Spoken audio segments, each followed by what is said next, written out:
लालची नौकर। राजा सूर्यवर्धन बहुत ही उदार थे, लेकिन उनका नौकर धीरेज मन में बहुत लालच रखता था। उसका लालच धन का नहीं, बल्कि हर चीज को अपने पास सुरक्षित रखने का था। उसे हमेशा डर लगा रहता था कि चीजें खराब हो जाएंगी। एक दिन राजा ने धीरेज को बुलाया। धीरेज, ये एक खास चंद्रकला मिठाई है। इसे मेरे मित्र राजा विक्रम को तुरंत पहुंचाना है। ये बहुत नाजुक और कीमती है। इसे संभाल कर ले जाना। धीरेज ने मिठाई को एक छोटे पतले मखमल के डिब्बे में रखा।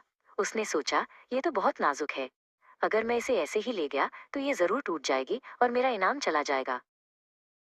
जैसे ही वो एक नदी के पास रुका, उसने डिब्बे को जमीन पर रखा और चारों ओर छोटे पत्थर जमाकर एक मजबूत घेरा बना दिया। अब ये सबसे सुरक्षित है, उसने सोचा, लेकिन वो पूरी रात घेरे पर नजर रखता रहा। अगले दिन धूप बहुत तेज थी। धीरेज डर गया, गर्मी से मिठाई पिघल जाएगी। अपनी अकल से उसने एक उपाय सोचा। उसने मिठाई को डिब्बे से निकाला और उसे एक बड़े तेल के जार में डाल दिया ताकि वो ठंडी रहे। उसने जार का ढक्कन कसकर बंद कर दिया और उसे एक कपड़े में लपेटकर कंधे पर टांग लिया। वो तेजी से चलने लगा। अब उसे न टूटने की चिंता थी, न पिघलने की। उसका लालच अब परफेक्ट डिलीवरी का था।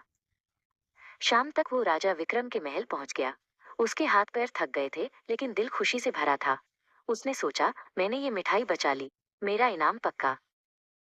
उसने राजा विक्रम को सादर प्रणाम किया और गर्व से जार पेश किया। महाराज, ये चंद्रकला बिल्कुल सुरक्षित है।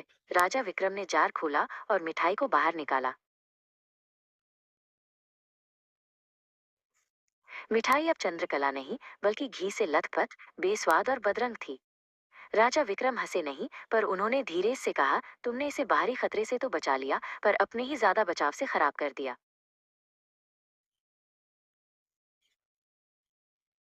वापस आकर राजा सूर्यवर्धन ने धीरेज को समझाया, धीरेज, चीजों का असली मोल उनके इस्तेमाल और उन्हें साझा करने में होता है, न कि उन्हें डर से कैद करने में। तुम्हारा लालच, सुरक्षा का लालच ही मिठाई के लिए सबसे बड़ा खतरा बन गया।